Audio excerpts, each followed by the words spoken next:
So the 4WCT, who is calling. The other W is where are you calling from? That's the landmark, the location and the landmark. Then why are you calling? You tell them exactly what happened, the accident, the incident, the number of the people injured. Then what do you want? Which help do you need? Do you want an ambulance to come, or do you want first aiders to be sent, or do you want to be instructed what to do? Then C, it's you confirm clarity of the message. Did they get you right? You can tell them, kindly repeat the information I've given you for clarification, or you ask them, is my message clear? Then T, you ask them about time. How long will you take? So that if you have a person you suspect akona heart attack, alafu upige simu wakwambia, oh, okay, tupatie 3 hours tutakuwa hapo na akona heart attack. You have to look for an alternative. You call a fire brigade company, wakwambie fire engine iko mbali kidogo, tupatie 1 hour. Definitely you have to look for an alternative. So making an emergency call for WCT. Who is calling? Where are you calling from? Why are you calling? What do you want? You confirm clarity of the message, then you find out how long they will take. That's about time. And then you wait, you keep checking your casualty, you engage your bystanders, well, you know, and then as you wait for help. Or you take the casualty to the hospital, or you get a good Samaritan ambaye atambeba ampeleke hospitali. Let's talk about the common first aid yenye lazima kila mtu ajue kwa nyumba ya nose bleeding. Okay. Now we have this person. Now our case here, we had a person who is unconscious. Uliangalia ukapata her breathe. Then you have to start the CPR, cardiopulmonary resuscitation, where now kama the heart imeacha kupump, imesimama, so you want to resuscitate, to revive it, ianze kufanya kazi. So una person who is not breathing, so the heart is not pumping. Now when we talked about the priorities of life, and we talked about Dr. ABC, danger, response, airway, breathing, circulation. There is the ABC of life. Maybe it's good I clarify ABC of safety and ABC of life. ABC of safety is in safety, we say that safety starts with me. So I am the aider, so it starts with A, the aider. Wewe ambaye unaenda kusaidia your safety first. Ukiumia hakuna mtu ataweza kusaidia sasa. Then the safety of bystanders. Bystander ni wale watu wanakuja pale kuangalia, kusaidia and all that, ensure they are safe. And finally, C, the safety of the person who is already injured. So you start with your safety first as the aider, then B, the bystander, then C, the casualty. ABC of life is airway, breathing, circulation. The connection is air goes through the nose, the mouth, down the trachea into the lungs. That is the airway. Then inside the lungs, there is the exchange. There you breathe in, breathe out. The oxygen goes in, carbon dioxide comes out. That process of inhalation and exhalation is what we are talking about breathing. Then circulation, the heart is pumping. Blood comes from the heart, goes to the lungs, then back to the heart, then it's pumped into the tissues. So that's circulation. Circulation involves the heart, the lungs, the blood itself, and the blood tissues. Now, for a person who's not breathing, who have stopped breathing, in most cases, the first thing you may realize, the heart has stopped pumping. So we want to force the heart to pump again. Then blood will go to the lungs, get oxygen, comes back, you force it to pump to go to the tissues. Then you save that life. Maybe due to any condition can cause the person to stop breathing. So you come, you press. I will not press for now because our casualty is just volunteering. He's breathing. So you have to press here hard.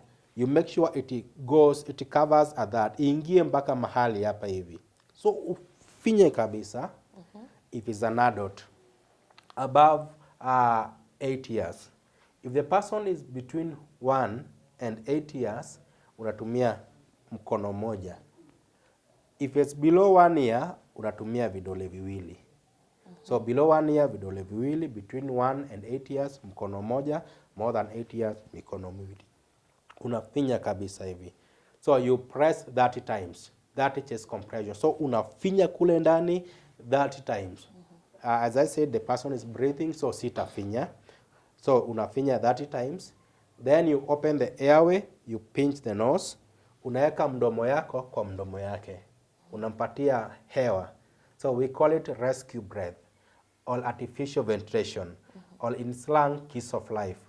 So you breathe in, unamweka hiyo hewa kwa mdomo, inaingia, huku unafinya, damu inaenda kwa lungs, inachukua hiyo hewa umeingiza, inaipeleka, hiyo oxygen inaingizwa kwa tissues.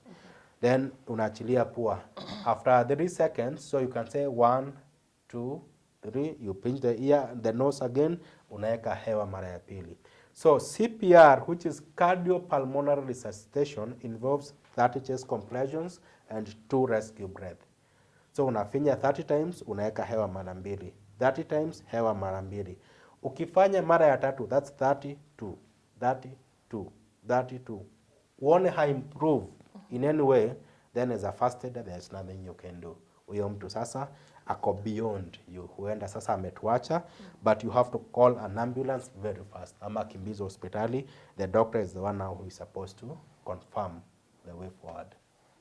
But now, because of the many conditions like the corona, Ebola, and all that, don't put your mouth on the casualty's mouth, unless it's your wife, your husband, or your child, or your parent. Don't just risk, because you never know akona condition gani ama uko na condition gani na hauko unajua. So you use a CPR mask in a first aid box. The big first aid boxes, kuna kitu inaitwa CPR mask. In the next training we will also show them how to use the CPR mask. Unaingiza kwa mdomo ya casualty, inakuprotect. Yeah. So inakaa kama ni mask umeweka katikati yako na. Yes, yes. And still the patient will get the air. Yes, it's a mask ambayo iko na kagadget hapo ndani kana allow air kuenda ndani, lakini haiwezi toka nje. Okay. Yeah. Great. Good. Now that is an unconscious casualty, breathing and not breathing. The other case we might find labda yule person, our casualty, faint. Now this fainting, it could be, fainting normally is brief loss of consciousness caused by insufficient or inadequate supply of blood to the brain. It could be insufficient supply of blood or oxygen to the brain. Blood carries oxygen. So kama hauna damu ya kutosha inaenda kwa brain, that means hautakuwa na oxygen ya kutosha inaenda kwa brain. So this person may have brief loss of consciousness. So anaweza hata anguka na amke peke yake because just briefly.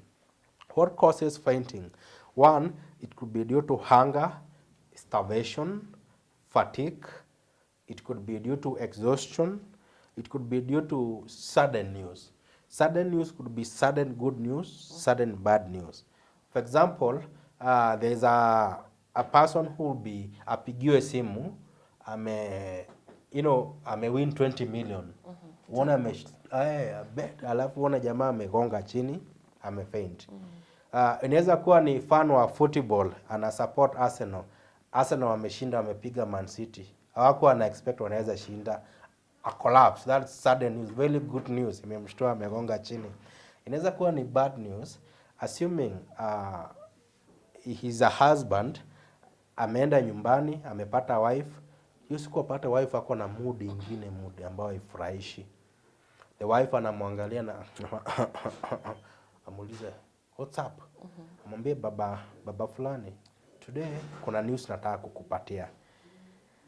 Sijui utanibeba aje, lakini ni ukweli. Unaona watoto wote watatu tuko nao hapa, hakuna hata mmoja wako. You see, that's sudden news, that's bad news. Unaweza pata amegonga chini, faint. So good or bad news. Also pain, sharp pain, like mtu amepigwa risasi ama amedungwa kisu, unapata collapse. Yeah, now for nose bleeding is very common with any level. It could be children or adults. It can happen to anyone. It's basically the rupturing of the nose vessels inside there. Now the nose vessels are usually very light. They are very light. They can be easily damaged. What causes nose bleeding? One, it could be a blow to the nose or even head. Also, it can be due to flu. For example, when somebody is sneezing or blowing their nose, they may start nose bleeding. Extreme temperatures, very hot or very cold temperatures. There are people who, when they sleep at night and they cover themselves fully, because of temperatures change, you see them nose bleeding. There are others when they are waking up in the morning, sababu ya baridi, wana nose bleed. Also, there are others who nose bleed when they have allergies, alafu wanaanza kujikuna kule ndani. There is also, so there's itching or scratching yourself. Also, when you, because of, you cannot split because of fallen objects. Playing with fallen objects, like children usually put things inside kwa pua. I remember tukiwa wadogo, tulikuwa tuna compete, tunapanga laini tukiwa watatu, tunaweka peas ama beans kwa pua. So tunafanya hivi tuone ni ya nani taruka mbali. So in the process they may have the kid, nose bleeding. So how do you manage nose bleeding? It's very easy. You tell the person, remember we said in every category is a first aid. You're assuming you are amjuani, you are a stranger, umepata tu mtu. So introduce yourself, then get concept. The concept. Yeah, because mtu akona right, the casualty akona right ya kukataa umsaidie. And he may have valid reasons, like because of the religion. Inaweza kuwa, like now, in most cases, like now, in the northeastern part of the country, if you are a Christian, you cannot touch a Muslim lady. Huwezi tu mguza. So akikwambia no, you have to respect that, and then you get somebody to help the person. Inaweza kuwa also because of other reasons, maybe because of his or her privacy. Anaweza kuwa maybe vile amevaa hakutaki umkaribia hapo because maybe ako exposed. Like a good example, when houses collapse in Nairobi, I've been involved in a lot of response. Like you remember, there was a time we had a lot of houses collapse in Huruma, Kihonge building. I remember Mathare, we responded. Behind TRM, there was a building ili collapse hapo. So when we were doing the response, unaweza pata nyumba imebomoka usiku.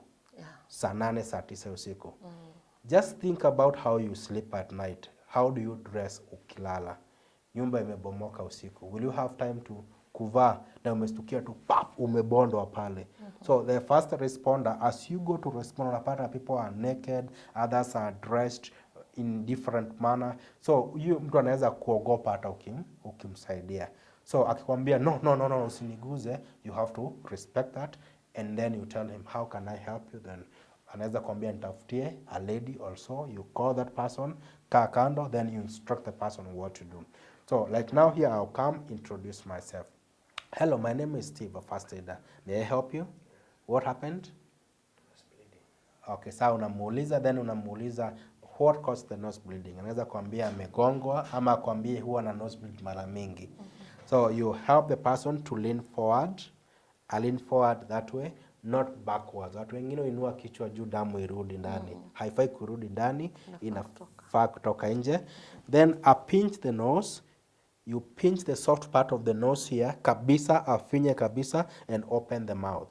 So breathe using your mouth that way, and you pinch the nose for 10 minutes. Okay. And you realize 10 minutes is a long period of time. So that time, usimoja tu hapo hivi mnangoja tu. So what you do, you keep talking to the person and not asking questions. Ukimuuliza maswali itabidi aongee, and he will not be comfortable. Just keep talking to him, encourage him, you'll be okay. Once you keep on pinching, your damu itaclot. So what happens, there is the vessel which is leaking, imefinywa sasa, damu inaanza kuclot hapo hivi, sasa haitatoka tena. So you pinch for 10 minutes. After 10 minutes, unaachilia, unachukua kitambaa, unapanguza. Kama bado inatoka, you pinch again. Yeah, for 10 minutes. Then after 10 minutes, you wipe. If it's still coming out, you pinch again. So 10 minutes, 3 times. If after that 30 minutes bado damu inatoka, then that's a serious case. Aende tu akipinch hivyo to the hospital. But normally, the first 10 minutes, even 1-2 minutes, clot inakuwaga imeform. It forms with seconds, unless akona shida ingine ambayo ina affect the clotting factor. So a pinch hivyo. Now, in serious cases, you've seen people put cold water. Now, what happens, and this even when the paramedic comes, you'll see them wakichukua ice pack, waifunge na kitambaa, waweke hapa hivi. So what you can do, akiendelea kupinch kama damu inamwagika mingi, chukua kitambaa baridi, 2 of them, uweke mmoja hapa na ingine hapa, bado akiendelea kupinch. This lowers the blood pressure, inaenda chini, so clot ina form haraka.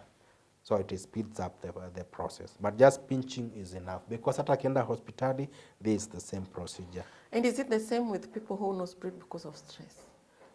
Yes. Akiwa na stress kidogo, you find ana nosebleed. Yeah, now there are these 2 conditions, nose bleeding and asthma. For a person ambaye ako emotionally, amekuwa emotionally affected, sometimes even pressure goes up. So unapata ana nose bleed, mtu wa asthma unapata amefungana. Now if you see a person ako na stress aki nose bleed, do you know if he did not nose bleed what could have happened? Hiyo damu kama vessel hainge burst kwa pua, ita burst kwa kichwa. My God. Ikibust kwa kichwa, stroke. That's why you see most of the people wanapata stroke ni sababu alikuwa stressed. Yeah. So ukiona mtu amepata stress aki nosebleed, usipuuze. That was very serious. And kama haikubastia hapa, ingebastia kwa kichwa, upata amepata stroke. Yeah. Yeah, so you have, in such a case, you have to even reassure the person, just keep talking to the person. Yeah, that shows ilikuwa just a very high level of stress. Then msaidia akae chini, mpanguze, then atakuwa sawa. That's how you manage nose bleeding. Don't pinch ukiangalia juu. I remember there was this time I was in Mombasa, so there were some university students walikuwa kwa beach. Jamaa alikuwa nose bleed, damu imejaa hapo mingi kabisa, amekaa hivi tu, damu inamwagika. So wanaiki na watu wamemzunguka, so walikuwa wanasema ati hiyo damu mbaya ikiisha ita nose bleed. So they have a myth that damu mbaya itoke kwanza, then that person may die hapo. Yeah. Yeah, that is nose bleeding. Now for a child, kama ni mtoto mdogo, because hawezi jipinch, unamsaidia na kaa chini, wewe pinch mwenyewe. So anaweza kaa chini then abend. Abend, alafu sasa wewe umpinch, then you teach him or her. With time akienda akikuwa mkubwa sasa anajua ni nosebleed, nafaa kupinch. And it happens to all of them, all levels. But now assuming now this is a child with special needs, with disability, anaweza kosa kuji manage. Sasa wewe kama guardian, you are the one to help him or her, akae chini atulie, ainame, then umpinch. Kama ako hyper, hatulii, now you have to reinforce. Itabidi mumshike mkoa kama wawili, akae chini, reinforce, you pinch the nose, mpaka your bleeding iende na itulie. Okay. Yeah. And how do you manage burns? Now, for burns, there are several categories of burns. We call them burns and scars. Now, a burn, it's a painful damage to the skin caused by a hot object or substance. And if there are 2 major injuries that are very painful, 1 is burn, 2 is fracture. They are very painful. You know, a cut ya kawaida, uchungu inakuwaga minimum. Lakini a burn is very painful and a fracture. Now, a scald is a burn caused by a liquid or steam. So kama ukifunua sufuria, steam ikitoka ukiungua, hiyo ni scald. Now, types of burns, kuna different types of burns. Kuna cold burn, like unaweza guzwa na kitu baridi na ice uungue. You see there's this fire extinguisher called carbon dioxide extinguisher. Ile kama ile inatumika na kwa JKL, na ambayo inatoa smoke hivi. That is very cold. Your smoke ni very cold. Mtu akichukua akuspray nayo, unaweza pata cold burn. Uungua. In fact, you can kill a person na hiyo extinguisher, just kumspray. Ataganda, apate cardiac arrest, akufe. Okay. So you can have cold burn, you can have dry burn, ukiguza makaa, chuma moto or any hot object. You can have chemical burn, ukimwagikiwa na chemical yote ambayo inachoma. You can have radiation burn, kama ile ya X-ray lights and all that. You can also have, I've mentioned chemical, dry burn, cold burn, radiation burn. Those are the common types of burns. Now, management of burns. For cold burns, you don't put any hot object. What you do is you just cover with a warm maybe substance or maybe clothing. uweke kwa armpit hapa hivi. Kama ni mkono unaiweka hapa, inaanza kuwarm pole pole. So by warm you mean I dip that clothing in warm water? Yeah, just warm, not hot, not hot. Tuseme ni mtu ameanguka kwa ice. You've had cases of watu wameenda mazoezi, wameanguka kwa ice and all that. So for such a person afaa kufunikwa na a very warm clothing. Alafu sasa anaanza kugain consciousness. Now for the other type of burns is the first thing, very fast you expose the burn.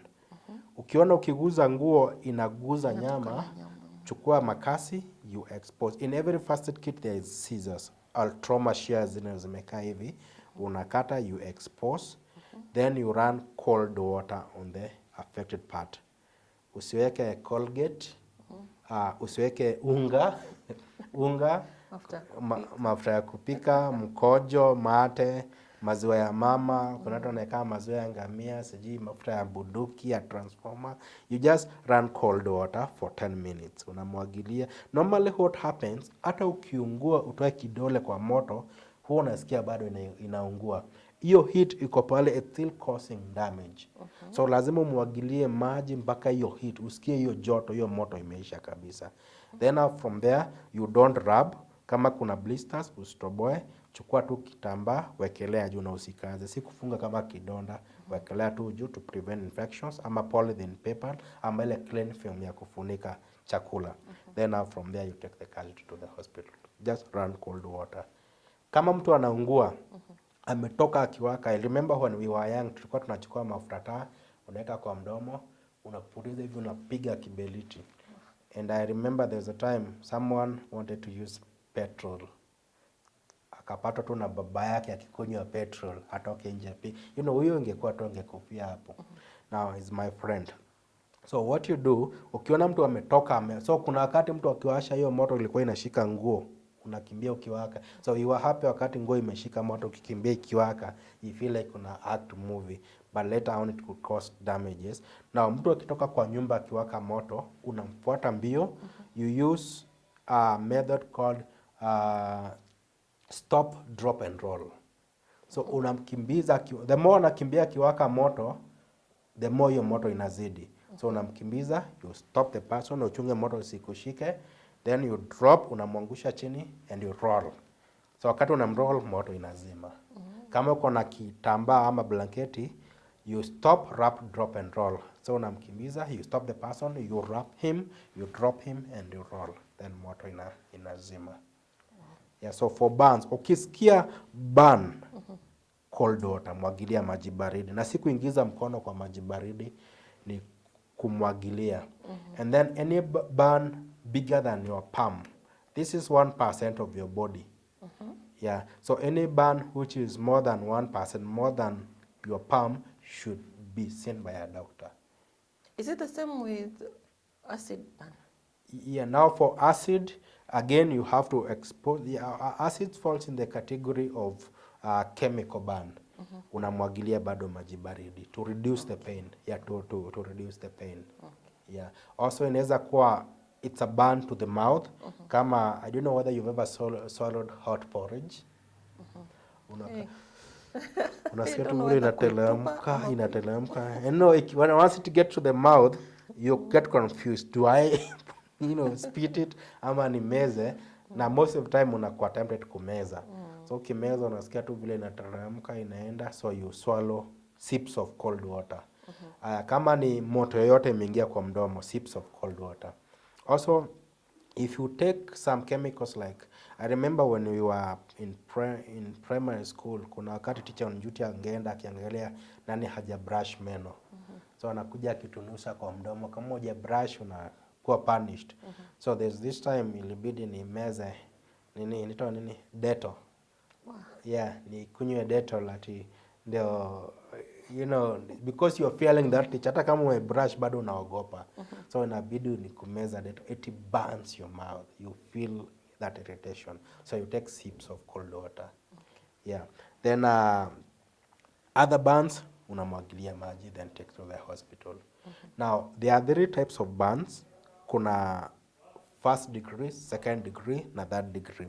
First degree kila mtu ashapata. Ni ile unaungua, unakuwa tu reddish kidogo namna hii na unasikia uchungu.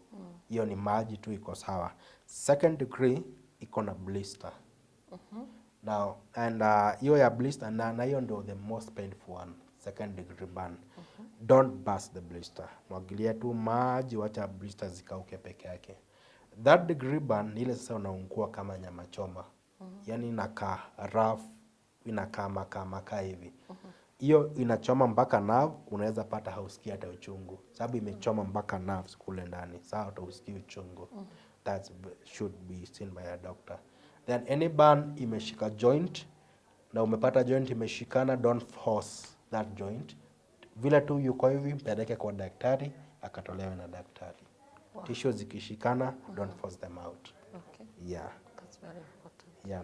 Also any burn around the face, neck and chest.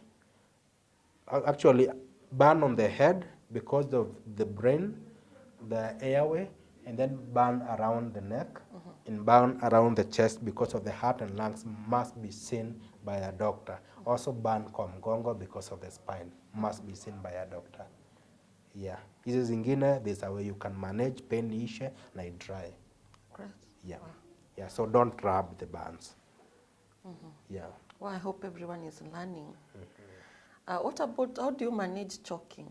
Sometimes unapea mtoto mchele or nyama, Yeah. they choke. Yeah. And it kills. Choking is one condition that have really affected a lot of families. There are stories that have been told of a person who needlessly died because of choking. Alikufa tu akiwa kwa bash, mtoto alikuwa labda ananyonya. I remember one case, I will not mention the person, she's a celebrity in the country. Coincidentally, the day she called, I was working with one of the agencies, and that time nilikuwa kwa the control room where calls was inakuja. Now, when she called, she was calling from Karen. Hello, is that this in this organization? Yeah. Now, and I felt ni mtu ameshtuka kabisa. I have a question. Yes, okay, kindly talk to me. Now, she said, she asked me, what are you supposed to do if your child is choking? And I explained to that lady. And she said, well, it's fine. I wish I knew this earlier.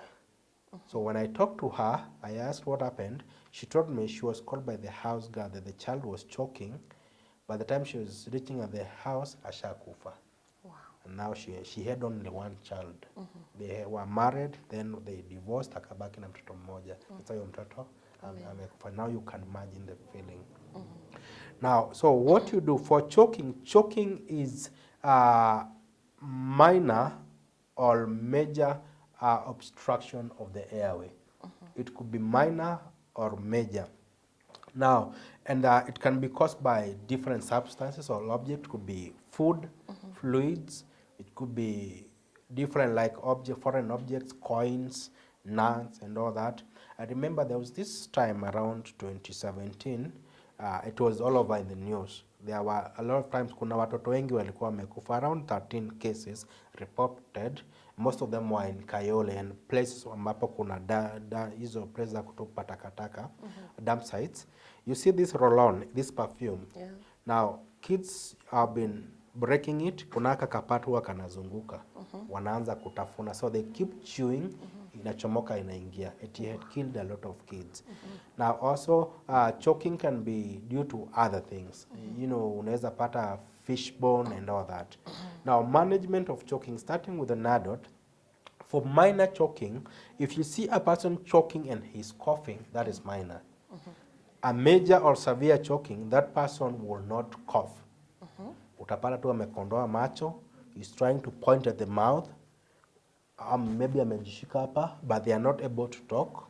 So there is difficulty, actually inability to speak, and difficulty in breathing. Now that's for major. For minor choking, there will be coughing, there will be difficulty in speaking and difficulty in breathing. Difficulty in speaking meaning anaongea but with difficulty. Anaweza sema, hey, nanyongwa, but with difficulty. Major choking, there is no the person is not able to talk at all. So how do we manage this? Ukipata mtu ana cough, you just introduce yourself, get the concept, and then you encourage the person to cough. Kohoa, keep on coughing, kohoa kabisa, kohoa. Just coughing alone will save the life. Even if you remember that day ulinyongwa, ulikohoa tu ikatoka na ukakuwa sawa. So don't need to give water first. Just encourage coughing. If it's not coming out, you go to the next level. You give up to 5 sharp back blows. Now this is what you do. Unaweka mkono hapa at the lower abdomen. Namna hiyo, you support the casualty. Then your leg ikue katikati at the 2 shoulder blades. Sorry, the 2 legs. So that kama anaanguka nyuma, umemsupport. Kama anaanguka mbele, umemsupport. Then between the 2 shoulder blades, using your heel, unagonga up to 5 sharp back blows. Si coffee, si ngumi. Ni kugonga hivi, itoke, unagonga ukielekea kwa mdomo. So up to 5. So unagonga 1, and keep on coughing, kohoa, kohoa, kohoa, kohoa. So you give up to 5. Let's say umegonga mara 3, imeacha kutoka. Sorry, imetoka. Don't tell the person, ngoja zingine 2 kwanza. No. You stop at that. That's why we say up to 5. Up to 5 sharp back blows. So unagonga up to 5. Ikitoka, unamsaidia na keti chini, and take slow deep breath, then you give water. Isipotoka, you give abdominal thrust. Abdominal thrust ni unakunja ngumi namna hii. So this part iko imechomoka juu. Then above the navel, hapa kwa upper abdomen, unaweka hapo, inaingia ndani kabisa. Hii part iingie huko ndani kabisa. Then hii mkono ishike. So unafinya hivi. I hope haujashiba. Kama ameshiba unaweza finya atapike. So unafinya hapo ndani, unafinya huko ndani. Unafinya hivi, unafinya na nguvu kabisa up to 5, then it will come out. Yeah, that's how you manage choking for a child and adult. For an infant, below 1 year, you cannot tell the infant to cough. So what you'll do ni unamshika, unaketi chini, unamlalisha kwa mkono yako, alafu hii mkono inalalia paja, then kichwa ikue chini. So mtoto akuwa amekaa hivi, alafu hapa kwa mgongo, unagonga hivi. Vile sasa tumegonga hivi, sasa unagonga hivi. Na just this part hivi. Then ukiona haitoki up to 5, una turn, anakaa hivi, bado kichwa ikiwa chini kidogo, unafinya kutumia 2 or 3 fingers kwa chest. Sasa hautafinya hapa, tumefinya kwa upper abdomen, sababu ita affect diaphragm, unafinya kwa kifua. Then pia unafungua mdomo, ukiona you remove it. Yeah, inaweza kuwa ni chakula, utaitoa. Then unamweka hapa, unamlarisha hapa, unamsugua, alafu unamnyonyesha. Wow. Yeah. Thank you so much. Today we've learned a lot. Thank you, Mary. And I believe tutakuwa na a lot of sessions. It's like tumeguza kidogo. Yeah.